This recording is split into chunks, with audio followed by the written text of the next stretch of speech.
Washington is no longer the capital of the United States, it is the capital of the world. This city on the Potomac has long arms reaching into every corner of the globe. This is the home of the Foreign Service. Here they are, the men and women of what Washington calls the Silent Service. These Foreign Service officers have been tortured, maimed, stricken by disease, disaster, and death. Yet how many know the office of the Foreign Service of the United States? How many of us have seen this plaque, which tells an eloquent story, erected by members of the American Foreign Service Association in honor of diplomatic and consular officers of the United States who, while on active duty, lost their lives under heroic or tragic circumstances. And for those who think the State Department is filled only with blue bloods, here are a few Americans whose forebears were not on the Mayflower. Our story begins in Peiping, our most important post in northern China. Here, not too long ago, a significant incident occurred, one of a series of such events which brought on the present crisis in that area.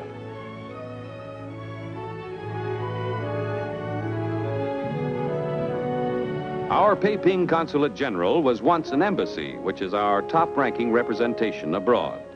Then it became a legation when the capital of China was moved to Nanking. Now it's a consulate general of even less diplomatic importance on the official books. But actually, Peiping is one of our few important listening posts in turbulent North China. A vice consul just brought in restricted and top-secret mail. A consul general doesn't handle it all himself. In a large consulate general, he couldn't. That's why he has a staff of vice consuls, assistants, and attachés, each an expert in a specialized field. Like any other business, the government business of maintaining representation in a foreign land is a complicated one.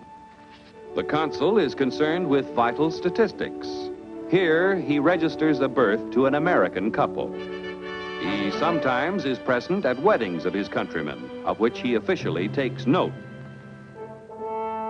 Here is an American citizen, a fur buyer, who spends lonely months on trading expeditions into North China. During his travels, he has picked up some information which he feels is valuable to his country.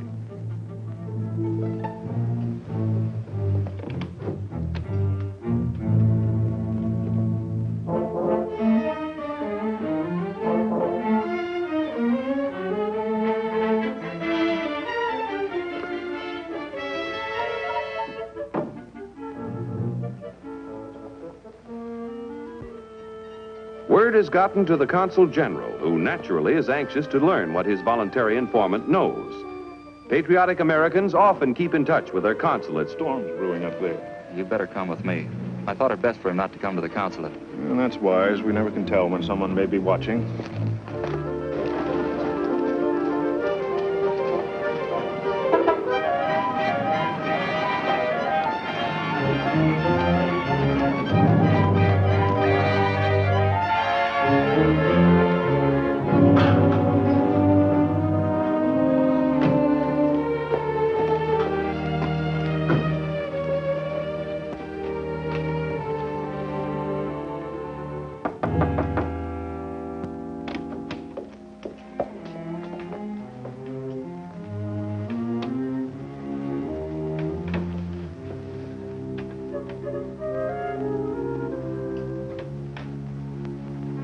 Dead, and his tongue's been cut out. The second victim. Exactly the same pattern. Yes, and they were both very valuable to us in keeping us informed about conditions in the north. Looks like they got whatever report he had. I don't like the way things are shaping up. The way the Iron Curtain's being lowered between us and the north. Trans-Asiatic transport suspended all flights. Guerrillas have been reported just outside the city. It all adds up to something very important. I think I'd better inform Washington. Agree with the writer. The situation is beginning to follow a pattern. Not many listening posts left up there, and we can't afford not to know what goes on. We need more help. May have to call on you for another man. I think I'll have the right man for you, providing he keeps up the good work. Going through his training right now. Good. You know what we want.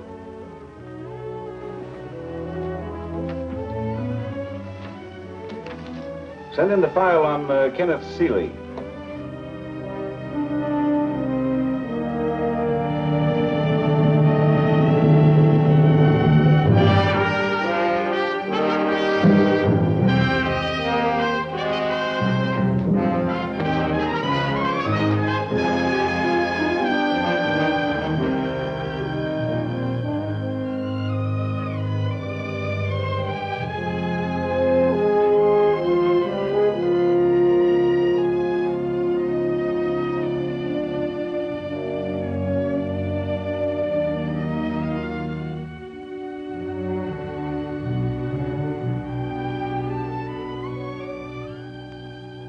Now, Mr. Seeley, you've undoubtedly heard much criticism about our methods of court-martial. What do you think of our system? Well, sir, as an ex-enlisted man in the United States Marine Corps, I have some pretty positive ideas on that subject. Please be frank. Well, since we're entitled to a trial by a jury of our peers, the court-martial board, in the case of the enlisted defendant, should consist of enlisted men as well as officers. Now, suppose you tell us who has the treaty-making power in the United States? The president, but it must be ratified by the Senate. Mr. Seeley, what was the main French supply of fuel during the last war? This is a stiff oral test Ken is taking, a test not many people could pass. But not only is his knowledge examined, his method of answering the questions, his poise, his ability to improvise are all taken into consideration. For Ken Seeley, as a Foreign Service officer, will represent the United States in some corner of the world, and his authority must be unquestioned.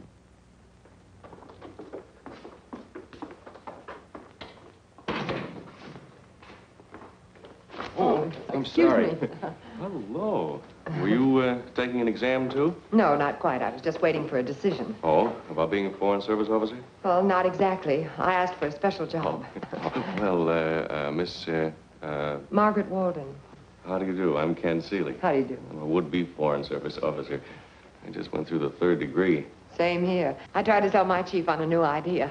Oh? Well, why don't you tell me about it over lunch? Well, I don't know. I'm just following instructions, Miss Walden. I was told to go someplace and relax, and I was never very good at relaxing alone. Well, why don't you invite me and see what happens? Well, you were invited, ma'am. I know just the place, too. It's across the Potomac. Well, I think I ought to go home and freshen up a bit. Well, fine. I'll pick you up in about an hour. I'll be ready. Right. Oh, wait, Miss Walden. Well, Miss Walden, what's your address? Where do I pick you up? Number 6, Barney Circle, southeast. Number 6, Barney Circle, southeast. Thanks, fella.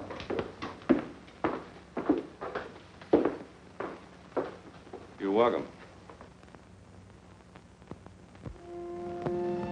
I'm awfully glad you overcame my womanly reserve and whisked me off to lunch. It was a tough fight, but the victory was well worth the struggle. Maybe an expensive victory. Don't tell me I'm in the clutches of a mercenary female. No, but a hungry one. You know what prices are now.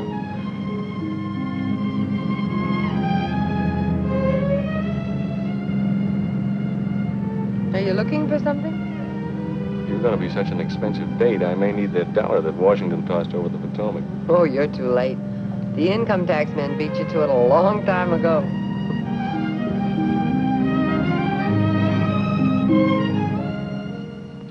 I love places like this. I haven't lived very long in Washington, but somehow it seems like home to me. I thought you modern gals preferred those distant romantic places. Distant romantic places. They usually mean dirt, heat, gnats, and most everything except comfort. You know, you sound like an ex-Marine, too. Tell me about your assignment. Or is that top secret? No. Just isn't very easy to explain. Do you care for anything else? No, nothing else right now, thank you. What makes it so hard to explain? Well, it's a matter of morale. I spent 2 or 3 dismal years in posts in the East and the Near East, and the most difficult problem of all was what to do with your spare time if you were a gal. No, I mean it. Men can much more easily adapt themselves to a rough life than a girl can. Delicate creatures. Tell me about yourself. How did you happen to choose the Far Eastern Service? chose me. I was born in Mongolia. My parents were missionaries. Mine are dirt farmers in Iowa. But you used the word were in referring to your parents, are they? And they were murdered by Mongolian bandits. Oh, horrible. It was, but it happened when I was pretty young. I never had any urge to be a missionary, but it occurred to me in being with the State Department, why, maybe I could help to carry on the work that they gave their lives for.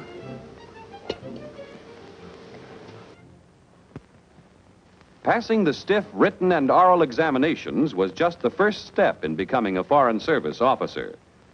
Now he must go through an intensive course of indoctrination, learning Foreign Service history and customs, cryptology and the preparing and unraveling of codes, language, imports and exports, commerce, shipping, visas, international law, psychology, and all the various subjects that add up to diplomacy. A full day in the Institute is not enough. At home... Seeley, I'm assigning you to Beiping. You'll be the language officer. Your knowledge of Mongolian will be valuable. Tell me you speak like a native now. Thank you, sir. Now, that entire North China country is a hotbed of revolution and intrigue caused by outside influences. They've made a concerted effort to rid the territory of all Americans. Our nationals have been threatened, spirited mysteriously away, even murdered. Now, you know what we expect of you. You've got to be the eyes and ears of the United States. Good luck. Goodbye, sir.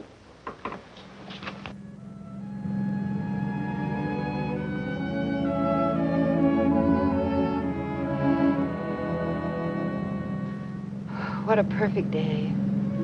Uh-huh. Well, what a long face. I was just thinking that saying goodbye to you isn't going to be easy. Doesn't make me happy either.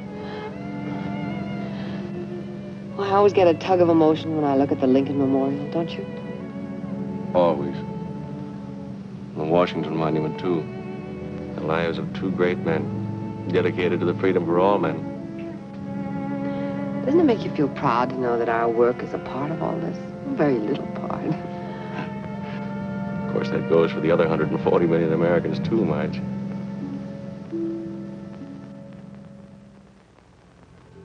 Well, so long, fellas. Stay away from those claws and Stockholm. They don't like you had inflation money. I'll see you in front of the Iron Curtain, gentlemen. Okay.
Wing will show you to your quarters. I'm sure you'll be a welcome addition to the consulate. I hope so, sir.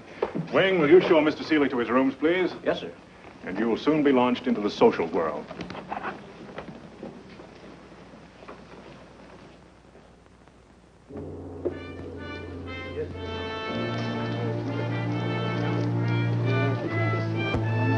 Receptions such as these seem like the pleasant side of a consul's work. Actually, they are difficult and exacting. For while representatives of friendly nations meet here in these beautiful, peaceful gardens of the Consulate General, There are also officials present from countries that are not too friendly. Oh, Mr. Hote, I'd like you to meet my new language officer, Kenneth Seeley. How do you do? Mr. Seeley will be attached to this post and will probably see a good deal of you. It will be a pleasure, Mr. Seeley. Thank you. Thank you. Well, I think we've met almost everybody. Business as usual. Excuse me. The skilled foreign service officer must keep his eyes and ears open, for he can never tell when information might come his way. Information valuable to his country. Where China is being strangled. Nothing compared to what it will be, honorable brother, when our great warlord, the hereditary prince of his sacred father, the Khan, when Marshal Yen Yu-Su marches again. 이게 요지민구 투투론 이요 징기스칸 라디오라. Shen Hao? Jia Hao? I would be honored to use the language of most, although you speak your language beautifully. Like a native. Well, thank you, but I am a native. I was born in Mongolia. What a surprise. In Mongolia? Indeed. Where were you born? Not far from Mingu. Do you know the town? Yes. It's the birthplace of a very famous Mongolian, Marshal Yu-Su. By the way, whatever became of the Marshal? He disappeared so mysteriously after the Chinese central government banished him from his province.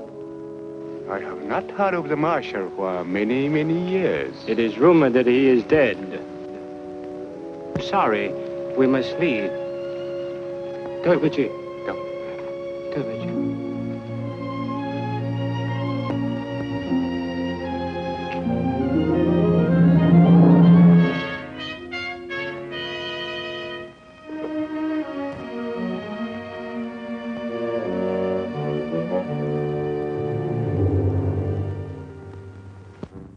Doji. Yes, it might have been the liquor talking, and then again it might not. Mongolians are apt to be boastful in their cups, and they're not used to our fiery Western liquor. Well, now it's beginning to add up. The murder of those Americans and the, Which was never solved. Well, sir, whatever is brewing, it must concern Mingu and Marshal Yu-Su. And, of course, the State Department. Yu-Su, that's a sinister name in North China. His father was the old school of warlord, you know, fire and sword, take everything, give nothing. Fortunately, he died during the plague. But this Yu-Su is a very smooth article. Yes, I'd say it was a highly explosive situation. I was here during the anti-foreign riots of 1922. I sincerely hope that no irresponsible leader starts another massacre.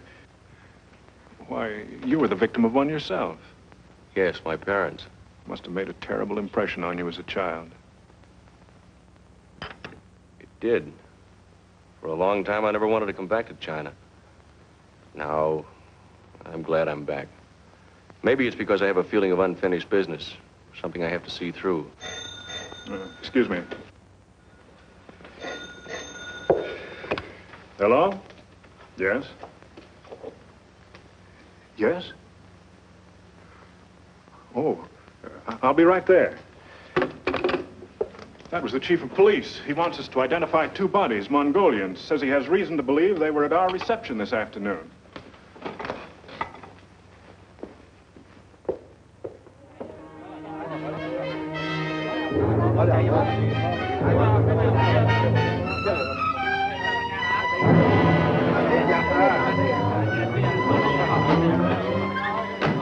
Thank you for coming, sir. They're under the covers, if you don't mind. Not at all.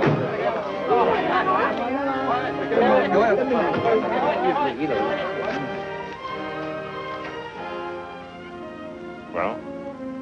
It's the same men who were at your party. The men who talk too much. Ah, that explains it. What? Cut out. Come on, kid. Sir, point off.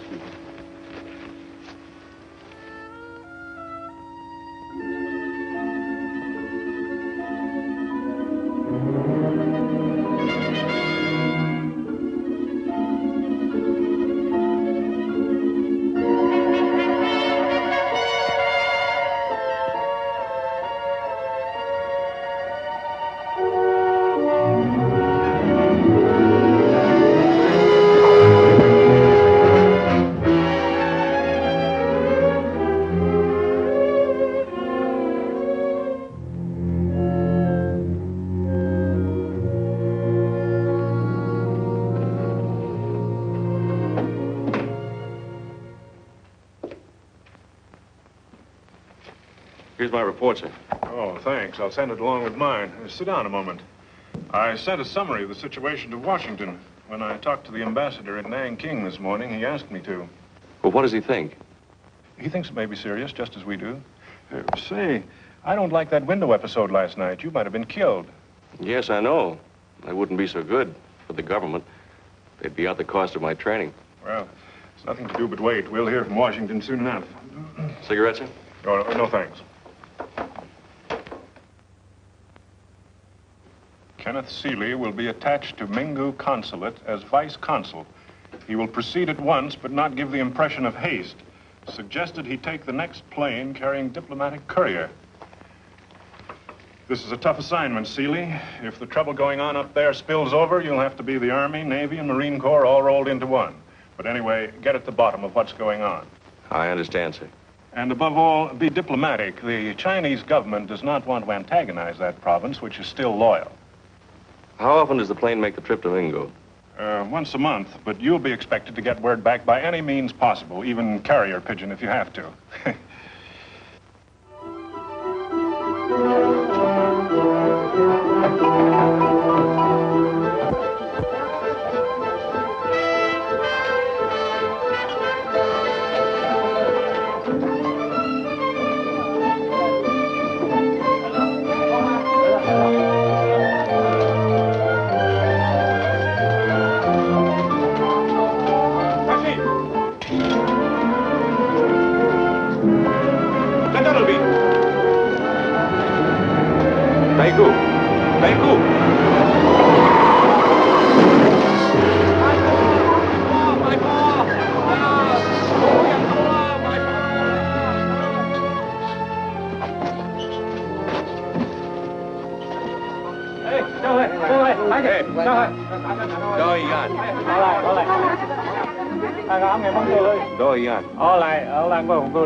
You'd better write a full report on this rickshaw incident for the ambassador. Yes, sir. Yes? Sorry to interrupt, Mr. Reither, but they want you in the radio room right away. I'll be right there. You might as well come along.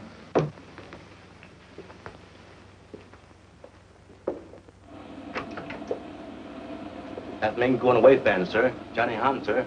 Radio operator. Oh, yes. Anything important? He say you know Ming will get new vice consul very soon. What? How did you learn that? Your orders were received in secret code. Ask Johnny Han how he knows. How do you find out about the vice consul? This Johnny Han, Minggu. Our cook tell us we get new vice consul from Peiping. Cook say he hear it in market. Market say he hear it in wholesale house. Wholesale house say he hear it from traveler, but do not remember who. There it is again, the traveler. That strange, nomadic creature who always starts the rumors and who is always so amazingly right. What would the Foreign Service do without him? Thanks, Lang. Very happy, sir. Well, this would explain the rickshaw incident. They're certainly keeping tabs on me, whoever they are. They're keeping tabs on everybody. It's a highly efficient spy network. It might mean that the marshal's about ready to start.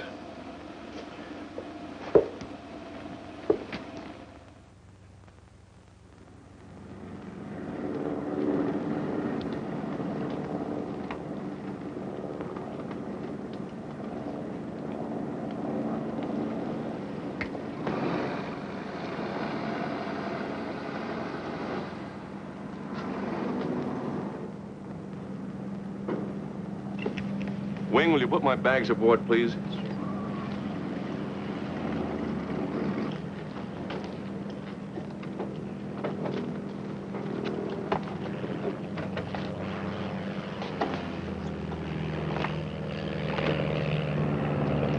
Hello, Logan. Hello. Meet Vice Consul Seeley.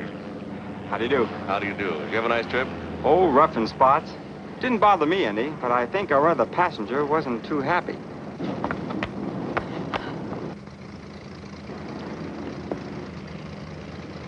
Marge! Hello, Ken. Oh, what a surprise. I thought you were at Ankara. I was in Ankara, but only for 1 week. And then I got my orders to move on. Where? Mingu. I was afraid of that. Oh, you just don't want me hanging around. No, it isn't that. Nothing in the world would make me happier, except that Except that Mingu is dangerous? It isn't the safest place in the world. Well, we wanted to be in the service. Marge, this is Mr. Ryder. Your old friend. Hello, Mr. Ryder. Nice to see you again, Marge. Nice to see you again, She was my clerk at Darien. That was your first post, wasn't it, Marge? Yes, it was. I'm sorry you can't stay with us for a while. So am I. I'd welcome a chance to get my land legs back again. It was a rough trip. Oh, let's you and I walk around a while. We might as well take advantage of the ground. It's a long trip to Mingu. Righto. Oh, by the way, don't take off without us, Seeley. You haven't a chance.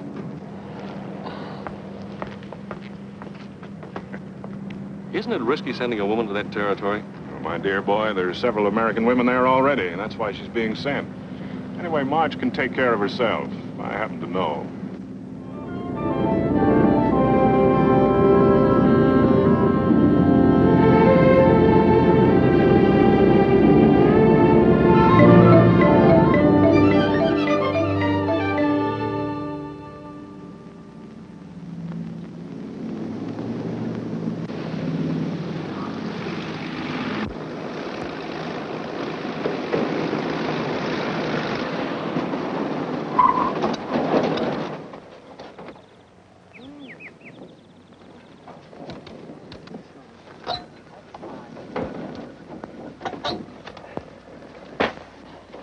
Hello, Logan. You're always a welcome sight. I got lots of stuff for you this trip, Consul. Better send Johnny back with a few men to help us unload. As soon as we take our guests to the consulate. I'm Consul Howard Brown. And you, I presume, are Margaret Walden? Yes, sir. How do And you... you're my new vice consul. Ken Seeley. Welcome to Mingu, such as it is. They're all waiting over at the consulate to meet you both. Let's pile into the jeep.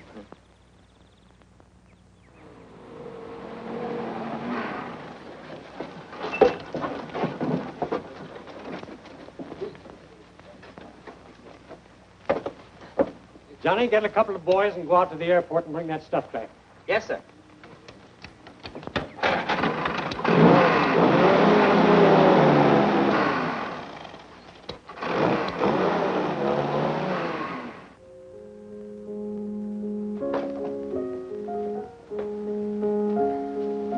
I want you all to meet Margaret Walden and Kenneth Seeley of the Foreign Service. Mr. Seeley will be my new vice consul. This is Mrs. Brown. How do you do, Miss Brown? The Reverend Dr. Morse and Mrs. Morse. How do you do? How do you do, Doctor? And that wide-eyed little girl is Jessica Morse. And Jessica will be relieved to learn that the plane brought all the back issues of the Sunday comics and some bubble gum. A girl does get behind in her Dick Tracy out here, doesn't she? Yes, ma'am, and Buck Rogers, too. This is our most eligible bachelor, Miss Walden, Mr. Wilfred Bollinger, British American Tobacco. How do you do, sir? This is a surprise. And Kenneth Seeley. Yes. Yes, of course. How are you, old man? Fine. Nice to see you. Well, there goes my corner on bachelor eligibility. And there's Carrie. I had a most difficult time getting her away from her desk. Oh, yes, I've read a report on her. Difficult, is she? Not always. Originally, she was fine. A hard worker. A woman who entered into the spirit of things. Now she's withdrawn into herself. Tense, neurotic. I suspect she cries more than is good for her. Maybe she needs a good woman-to-woman talk. I'll do my best. I'll introduce you.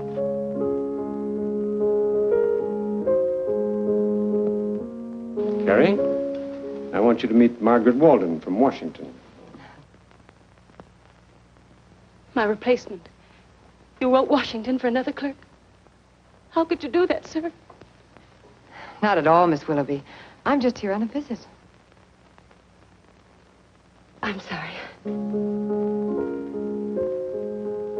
I'll leave you two ladies alone. Excuse me.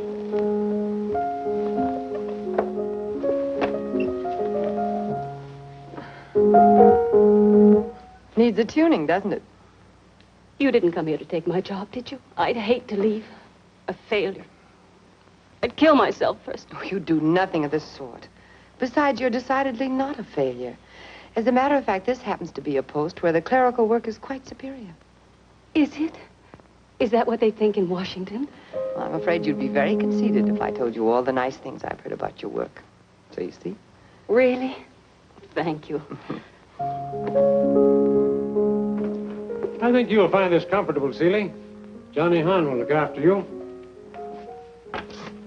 Your office. Well, this is all very nice, sir. How do the women manage? Well, Carrie lives with the Morses. Miss Walton will have a spare room in their house. You'll be here alone with Johnny and his flock of invisible servants. I never did find out just how many he's got. Don't be alarmed if you're awakened by the most harrowing squealing and squeaking noises. Johnny's a radio ham and will get up at all hours to communicate with such maniacs. I imagine it comes in handy insofar as keeping in touch with the outside world is concerned. Yeah.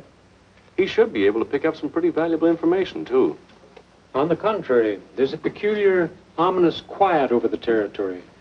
I can't put my finger on it, but I can feel it. It worries me because this town is the only listening post we have left in the territory. A wave of aggression might be brewing, and we wouldn't find out about it until it's too late. Well, you're tired. We'll discuss it more thoroughly at dinner. Yes, sir.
It's ahead of schedule.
Stepping back into the Middle Ages? That's right. Except for this Jeep, we might be living in the times of Genghis Khan.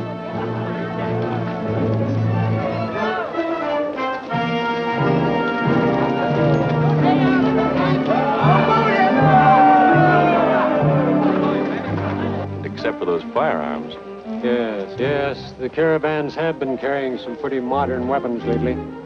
Automatics, machine guns. They say it's better protection against the bandits.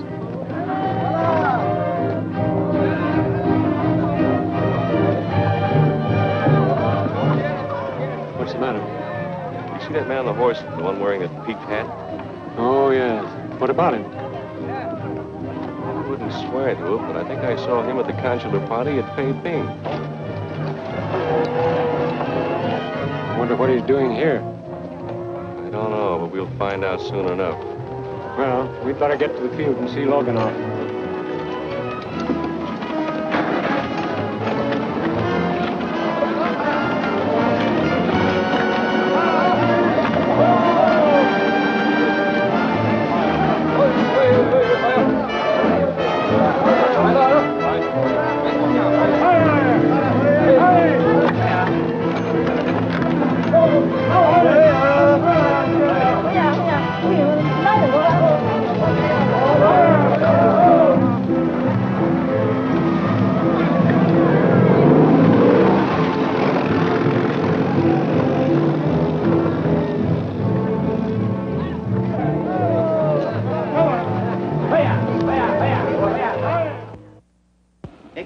calling XU9.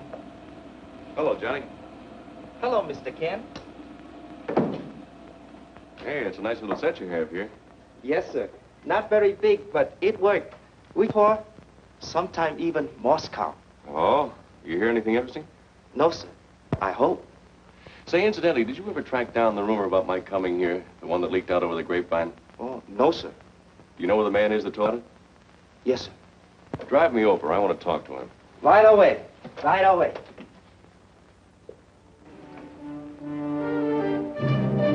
Yes, when caravan come to town, town is jumping. All same like they say over radio.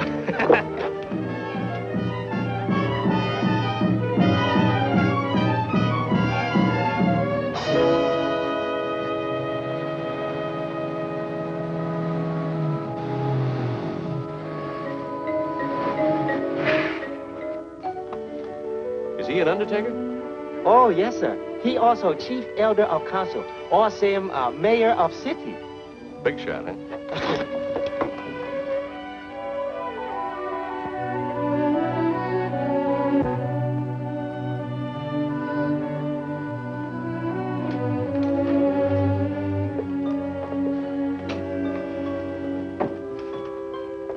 This honorable vice consul, Mr. Kenneth Seeley, from American Consulate. Mr. Wanto. How do you do? I'm honored, sir. I understand you knew I was coming here before it was officially announced. Do you mind telling me how you found out about it? 你在此地等一等啊，谢谢，不要客气。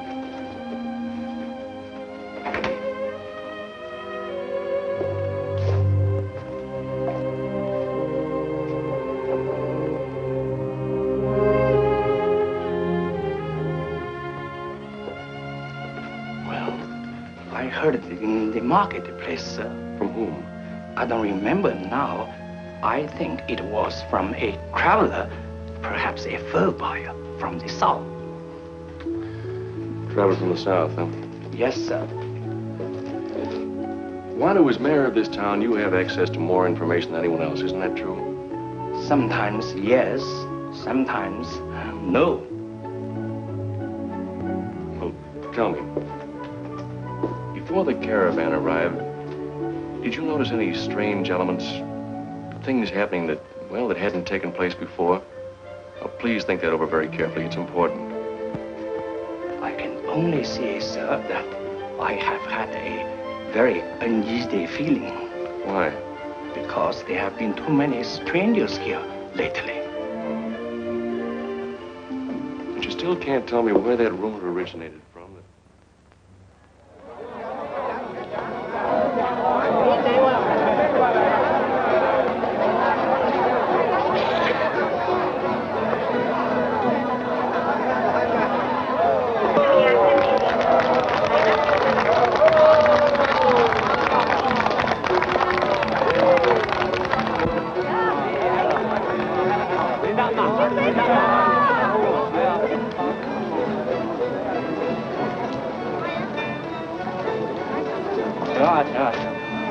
Try it.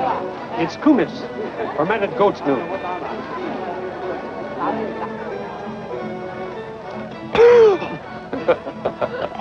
The goat must have left her hoof in this. 啊，有道过他欠的呀，是吧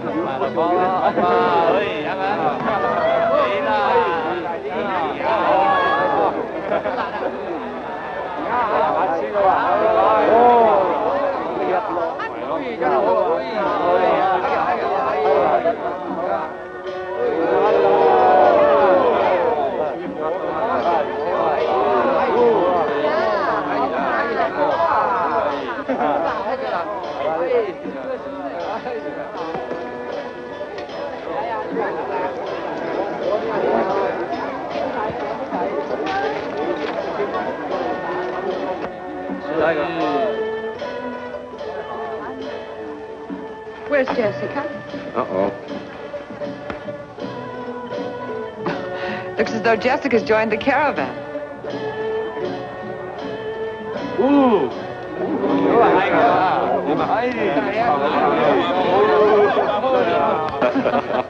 It's time for us to leave, dear. I'm afraid it is. Excuse us, please. Righto.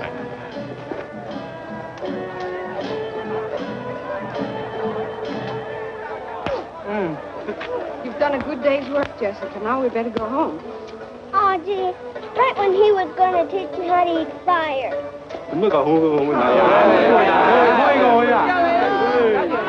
Hi, Counsel. Miss Counsel. Carrie, Mr. Ballinger. Sneed. Bill Sneed, I know this caravan would flush you out. Yeah, well, I hope they brung plenty of furs with them because they got plenty of silver dollars. Bill, meet Margaret Walden and Kenneth Seeley, Kent's new vice consul. Hello.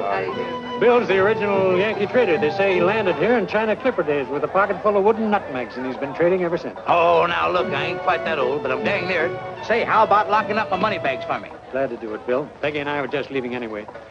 Don't you boys and girls stay out too late. We won't. Bye. Oh, darling, I had such fun tonight. So did I. Remind me never to drink kumis again, will you? You know, watching that caravan was like wandering through history. That's a very impressive statement, Miss W. No, I'm serious. Age-old transportation, camels, oxen. Yes, I know. Right alongside of them, natives riding on bicycles. And wasn't Jessica cute with that Chinese bubblegum class? Aside from that, nothing seems to have changed in 1,000 years.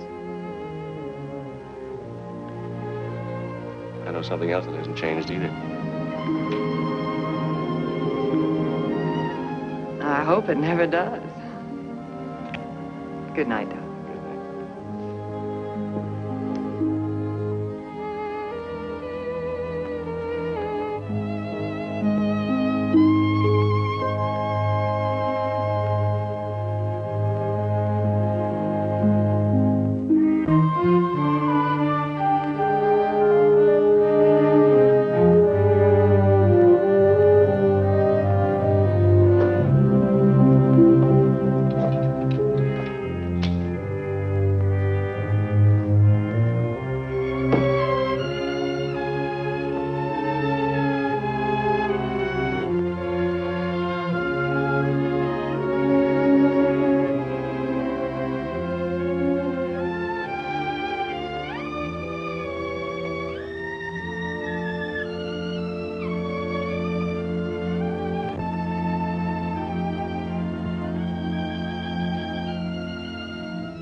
Well, good morning. Why the informal gathering so early? There seems to be some sort of misunderstanding. Maybe the boys had too much party last night.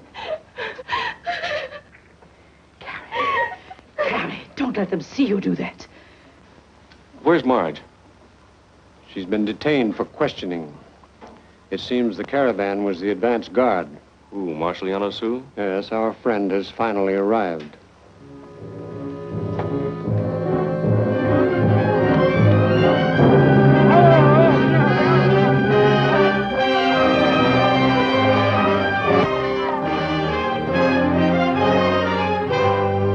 I should say he has arrived. Instead...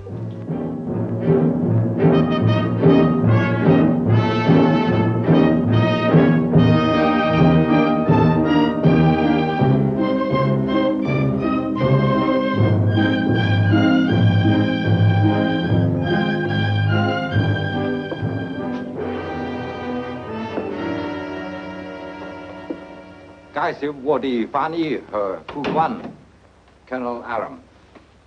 Delighted, Consul Brown. Delighted. I am, as the Marshal explained, his official interpreter and aide. How do you do? Has he been disagreeable? The Marshal hates American women. He told me so through his interpreter. He claims that American women don't know how to make love. Well, I'm glad of that anyway. Has the Marshal forgotten all his English during his long stay in Mongolia? It's been rumored he was once a brilliant scholar at Oxford. My dear Consul, the Marshal does not like that barbarian tongue. That is sufficient. I see. Will my boy be permitted to brew us all some coffee? Lingshire, Daojing, Joffy. 没有去早餐，对不起。到了。 The Marshal begs me to convey his apologies. It was very thoughtless of him not to provide you with some breakfast. I would enjoy a cup myself. That's been a long time since I've had a cup of good American coffee. Thank you. Johnny, will you prepare a light breakfast for all of us with plenty of coffee? Yes, sir. 清楚. Please sit down, everybody. Itch.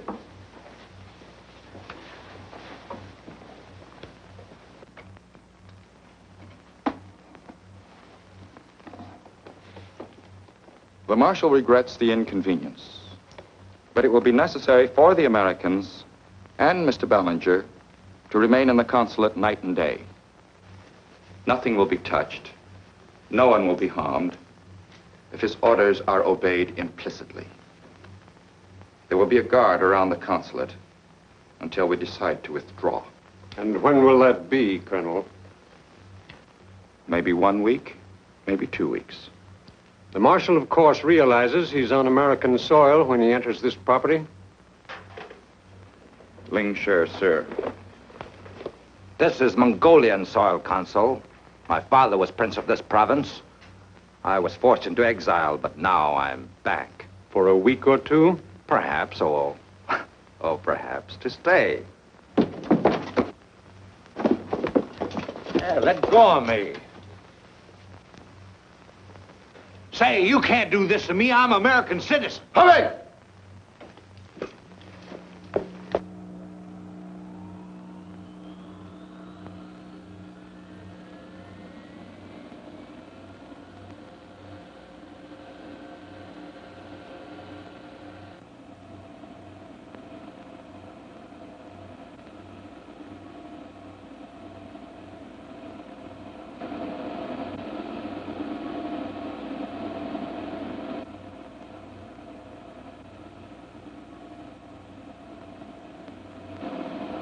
Hello, Nanking. This man Gu. Hello, Nanking. This man Gu. Marshal, you must tell us how long you expect to keep us prisoners. The women will be particularly uncomfortable. Besides, what's the purpose behind this capture of innocent American citizens? You're not going to make yourself very popular with the United States. You'd better think.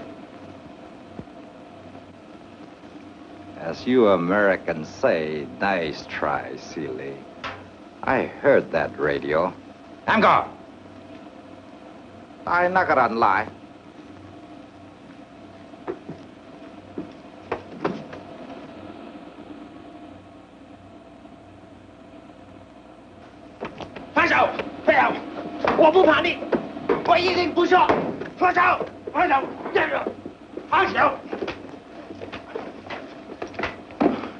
岂有此理！你是不是中国人？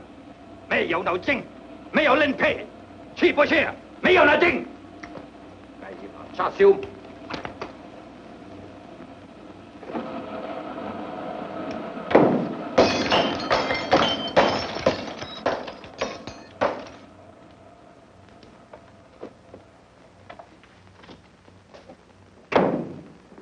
安俊发，办理。 The Marshal is very angry. He has broken your radio. Now, to make sure that it cannot be fixed and used by your radio operator, he has given me another order. Dinaram Dao Tianfang. Just a minute. This man is in the consulate employ. He's under the protection of the American flag. Leave him alone. Kengta! Kengning Changbi! Tell it true! When the Marshal gives an order, it is obeyed.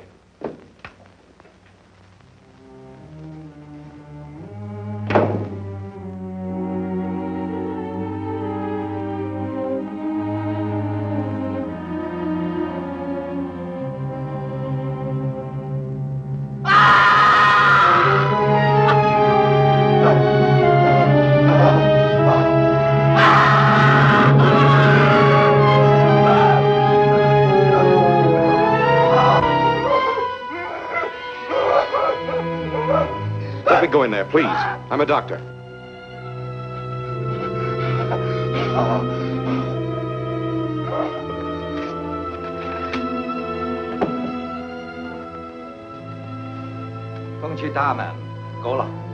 The Marshal is very annoyed at what has happened. He is now returning to headquarters. Remember, ladies and gentlemen, no one will be hurt, nothing will be touched, if our orders are obeyed implicitly. Joba. Wait. Better let Reverend Morris go in first. May I take Sarah with me? If you think you should. Come along, Sarah.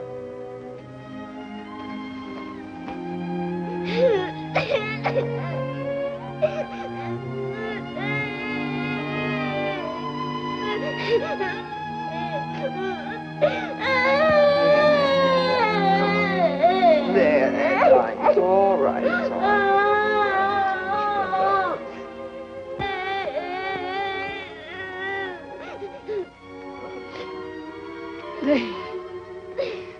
They've cut off his arms.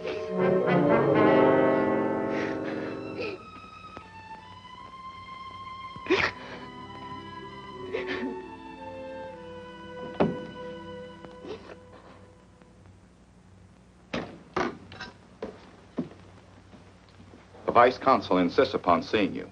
He's outside. Under guard, of course. Come in, Seeley.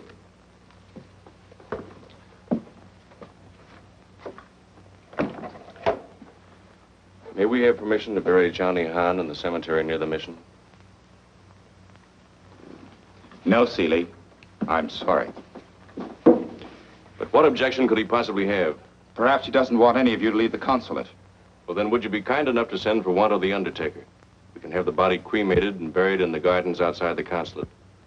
If the Marshal doesn't object, I'll see to it that Wanto visits you this afternoon. Thank you.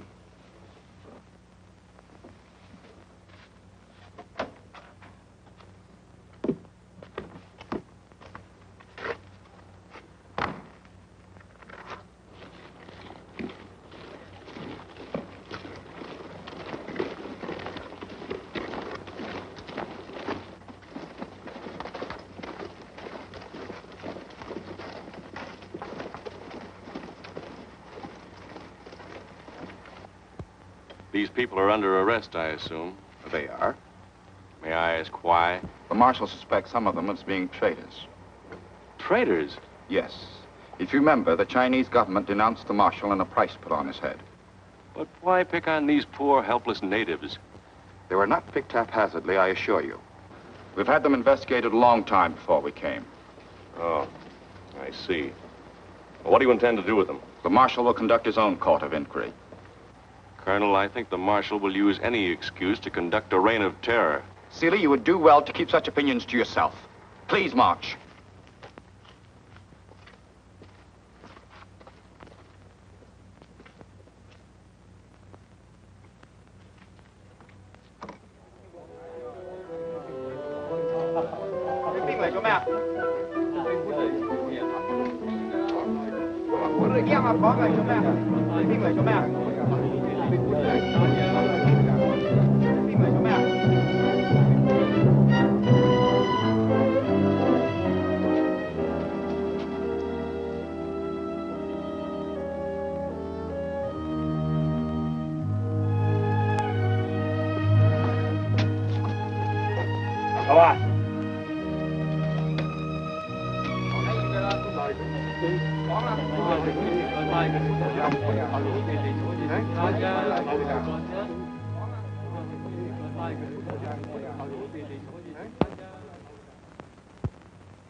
把这个尸身抬出去。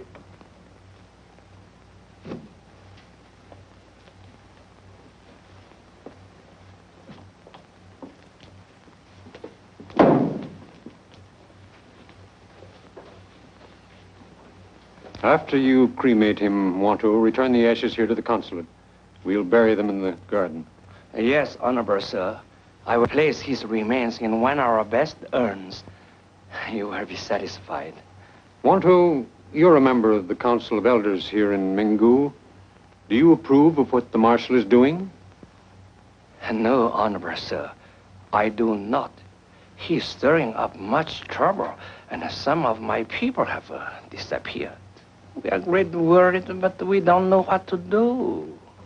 Watto, were you present when they rounded up the people who disappeared? Yes. Once at the tea room, and once I watched from behind the curtains of my shop. The soldiers came, dragged out innocent men. Did you see the man who pointed them out? He was a tall Eurasian, a strange-looking man from the north. Came with a caravan. Yes, yes. I saw him, and I wondered who he was. He's the marshal's spy. Watch out for him. Good. Is there anything else? Yes. Can you get us any firearms? All the firearms have been collected. Besides, they would be impossible to smuggle in. I was afraid of that. Mr. Brown, didn't you say dynamite was used to clear the landing field? Yes, there's some left in the warehouse. Can you get us some sticks? The warehouses are all guarded by the marshal's soldiers, but I will try. Get them as soon as possible, will you? I will do my best. Then I will return with the ashes.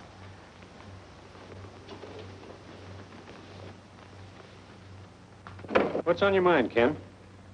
I'm not sure yet, but with a few sticks of dynamite, and if things get worse... Things are getting worse. The Marshal's campaign has begun. It looks like a sort of squeeze play. Yes, I know. He's obviously using us in his dirty game of politics. If the Generalissimo gives him the nod and lets him have his province, why, he'll deliver us unharmed. Now, which will make him a hero. Exactly. And if he's refused, he'll turn us over as hostages to his friends in the north. And that'll make him a hero to them. Just an old warlord custom, playing both ends against the middle. And we're definitely in the middle. Well, let's take a look at that radio set.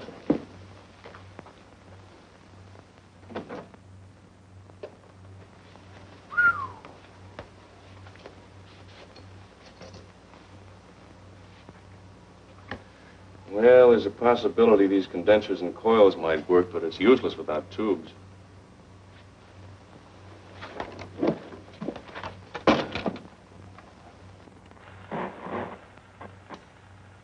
Hey, hey, hey, 北京上四楼，上四楼，这个是北京上四楼，上四楼，北京上四楼，啊，早晨，今天呢，50个人呢，打死的。 He apparently overlooked the receiver. We can at least hear Nanking and Peiping. What the Marshal doesn't realize is that our radio silence will eventually arouse the suspicion of the embassy. I was thinking the same thing. But with things happening as fast as they are, eventually it might be too late. 今天啊，50个人呢。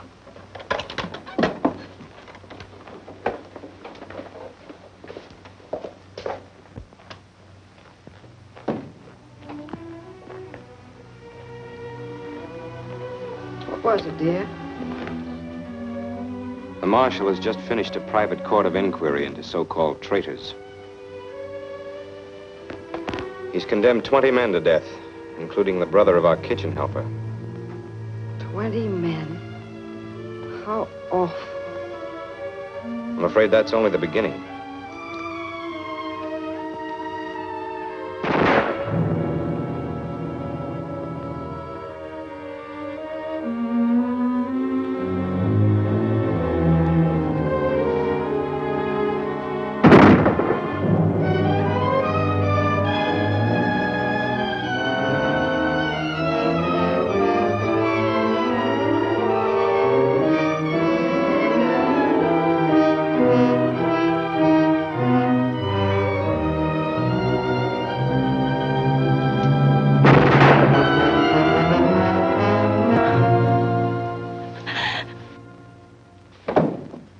I don't think I'm going to be able to fix that transmitter. Those tubes don't fit.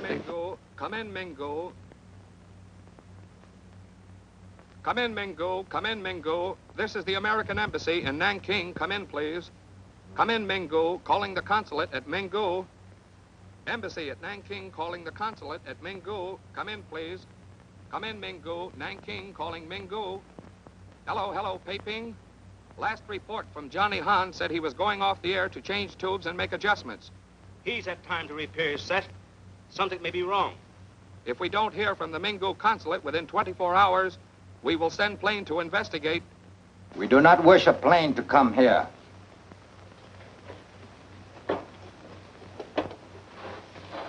Can anyone fix the radio so that it will transmit? I'm the only one in the consulate. And how about you? I never did know very much about radio. I think you are lying, and I have ways of finding out the truth. Send for Amgor. Wait a minute.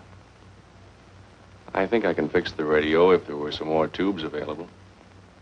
Do you know whether there are any extra tubes? There might be some in the warehouse. All right. You look for them with a guard.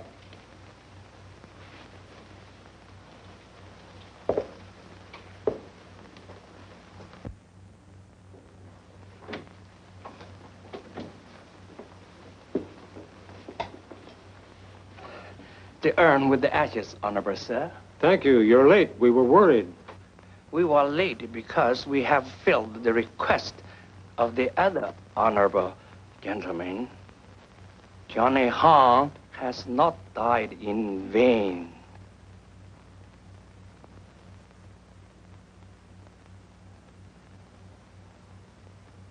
That's fine, Wanto. Take it out to the garden. 拿去这个带去园中埋葬。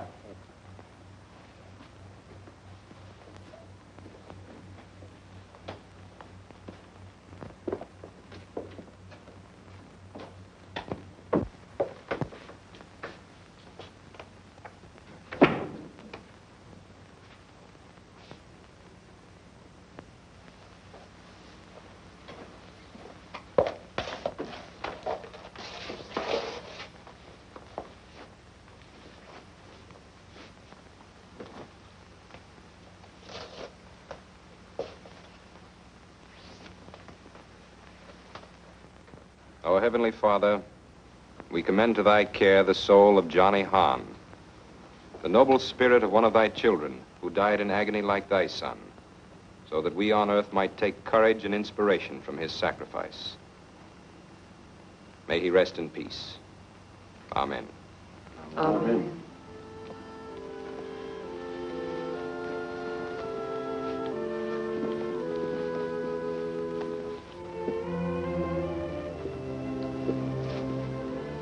Hey, remember me? I'm sorry. I didn't mean to take off without you. Ken, there's something on your mind. I know it's none of my business, but, well, I worry about you. Why, Marge? Well, I have a hunch you're planning something crazy. You and the consul have been thicker than thieves, whispering in corners. What's it all about? We're just trying to anticipate the marshal's next move. And? And it doesn't look good. What are you going to do about it? Stop them if possible. Ken, I wouldn't want anything to happen to you. You want to know something? What? Neither would I.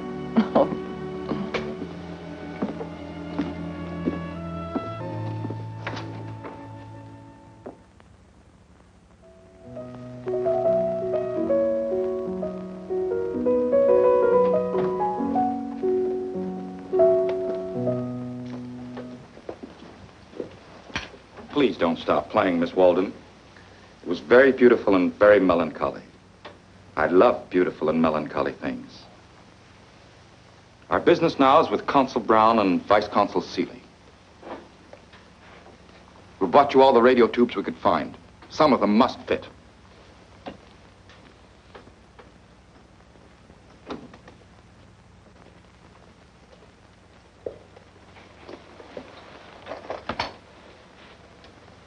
Go to work.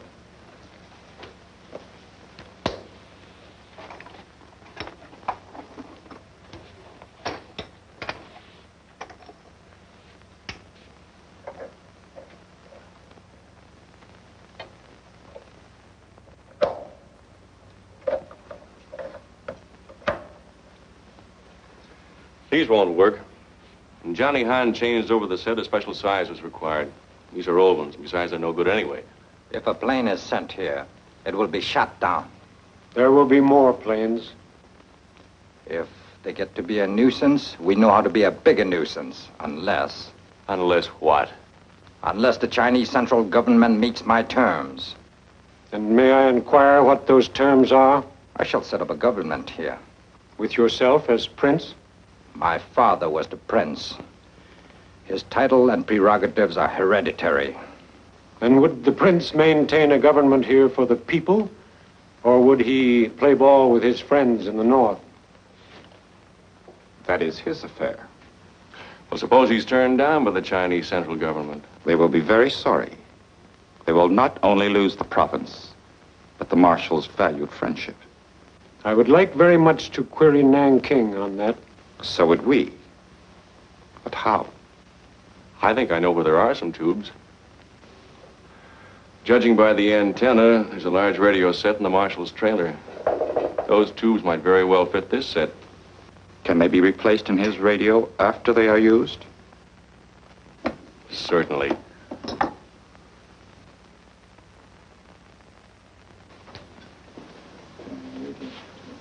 Dial. Very well. You will make the change.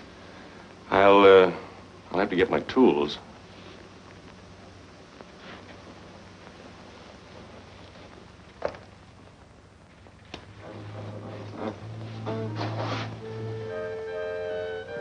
It's a pretty nice house on wheels the marshal's got for himself. Who built it for him? Who do you suppose? Please hurry.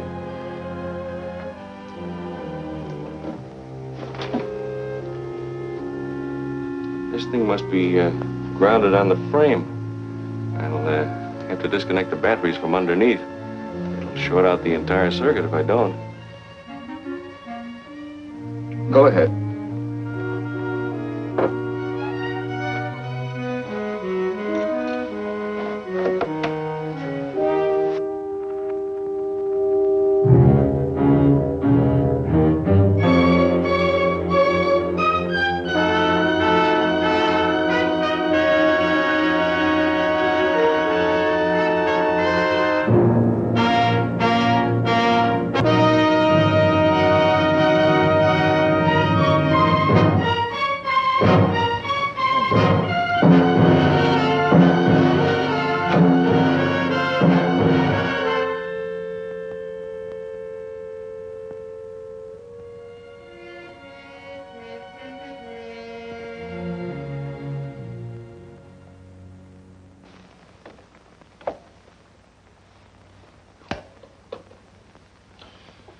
Well, there it is.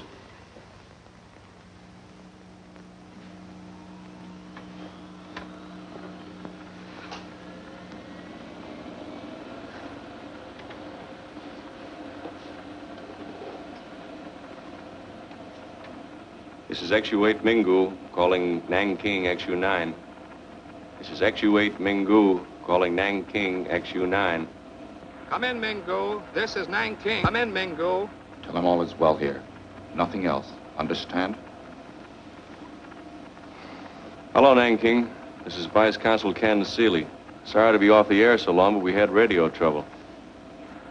Very glad to hear from you, Seeley. We were getting ready to send a plane. Where's Johnny Hahn? Johnny Hahn is sick. That accounts for some of the radio delay. Everything is fine here. Does the ambassador have any instructions? Nanking wants a complete report. The ambassador is worried. What's he worried about? Seems like Marshal Unisu has been reported on the move. There's a rumor he's invading his father's province, trying to force Nanking to accept him as governor. That's interesting. Very interesting. How does Nanking feel about it? The Chinese government refuses to dicker with the marshal. They say he's a traitor and orders are to kill or capture him on sight.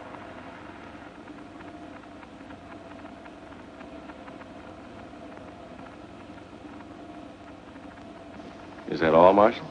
That's all. That's enough. Now tell them that the marshal is a very difficult man to capture. Well, if I do that, suppose Tell them.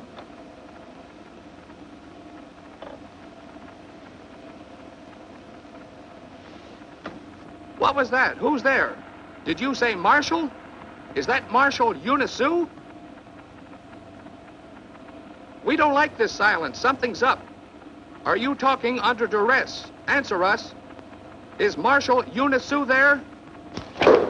No. Now remove the tubes and replace them in my trailer.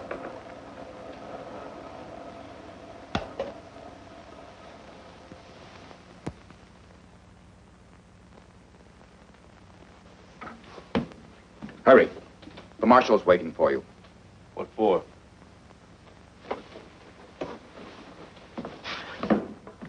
This country belongs to my illustrious family, and I have been more than patient with you. You will all learn how I reward any stupid attempt to make a fool of me. What's happened? The marshal has been predicting what might happen to us. It seems that little slip of yours on the air distressed him very much. You will not feel so amused, Mr. Brown, when you learn my decision. I admit that this is a setback, but a temporary one, I assure you. Perhaps the Chinese government will send bombers after me, so I must leave at once. But I will be back with bombers of my own. And now you will please all get ready for a long journey. Hurry. Time is of the essence. Just a minute, Marshal. We have your promise that everyone will remain unharmed.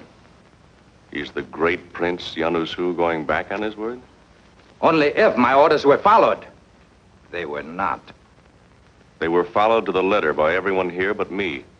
I was the one who made the mistake of saying Marshal on the air. That was no mistake. All right, Mr. Seeley. I will keep my promise. You want to take the blame for everybody. You want to be a hero. Excellent. I like heroes. Therefore, I will take you along with me on my trip. As a matter of fact, it would be a good idea. You can be my safe conduct to my destination by remaining at my side every minute. Seeley is not only an American citizen, he's an officer in the Foreign Service of the United States. So, do you expect me to completely ignore the fact that I have been tricked by this man? You know me better than that, Consul. I'll take Mr. Seeley along, and believe me, he'll get excellent care from me. However, I cannot guarantee what the Chinese government may do. If they want to send their planes to bomb me, naturally, they will bomb Mr. Seeley, too. You can tell them that. If they stop off here first, and I'm sure they will, Mr. Brown. And another thing, I would suggest that you be very discreet about everything you do or say. You will be watched closely. I suggest you get ready, Mr. Seeley. Do you mind if I pack a few clothes? By all means, and be prepared for a long, long journey.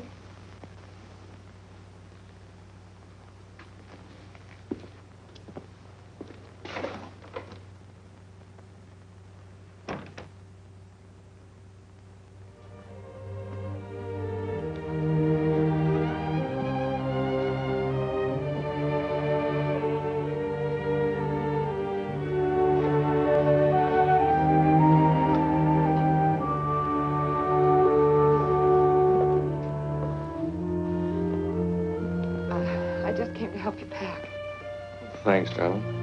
Well, this is one job that always did throw me.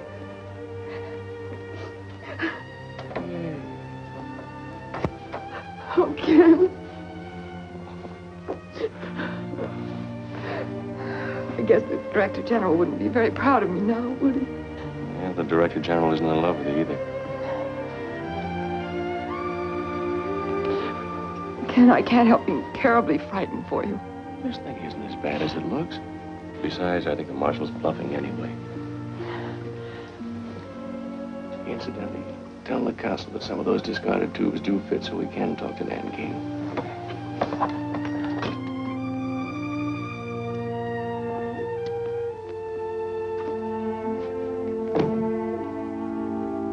Goodbye, Carrie. You're still the best clerk in the service. Jessica? Let's see you around. Don't make it too long. Doctor, Mr. Morris. Bill, Mr. Brown. Pretty soft. Traveling first class that way. I always was lucky. Goodbye, sir. Good luck, Ken. I'll need it. Little did I know when I planted that dynamite in the trailer that I was going to be in it, too.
What was that? One of the children. Aren't you going to stop?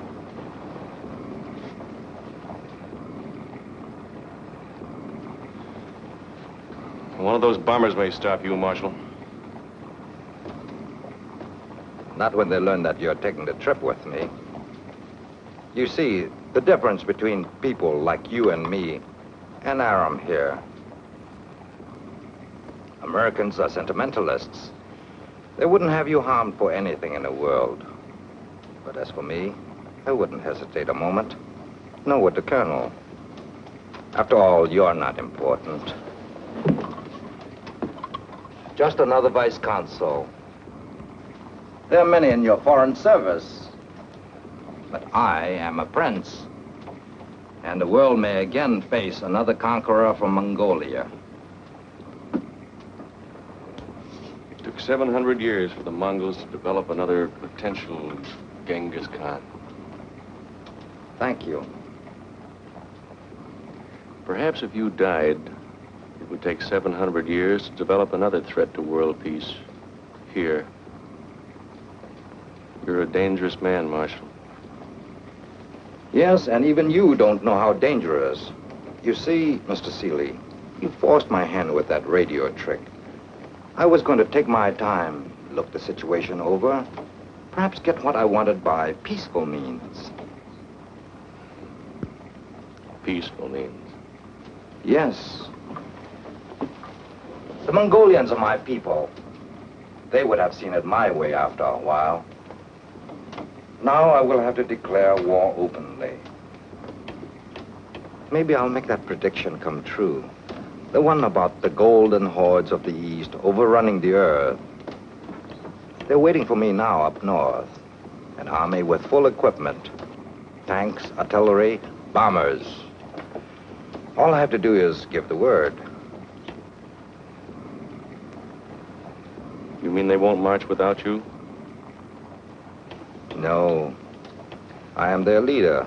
Without me, they're nothing but a rabble, without a plan or purpose. You know, you're right, Marshal. I am just a vice consul, dime a dozen. If I die, there are lots of others to take my place. But if you die, there's no one else to take your place. Exactly. When we reach your camp, what happens to me up there?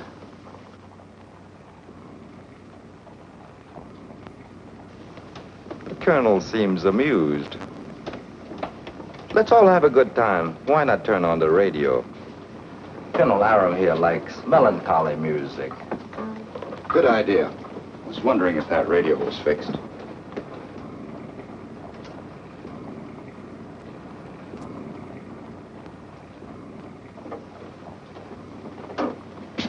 So you did not fix it? That seems a very petty thing to do. Let me take a look at it.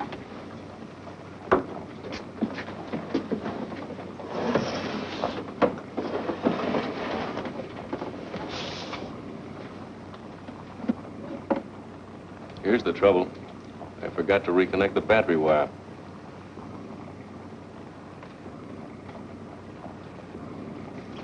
A smart man like you should have been on the winning side. I am on the winning side, Marshal. I represent an ideology that recognizes the dignity of the individual, that holds all men to be free and equal under God. You represent murder and rape and slavery in the name of the law. You're a mad dog that must and will be destroyed. You're a fool to speak to me like that.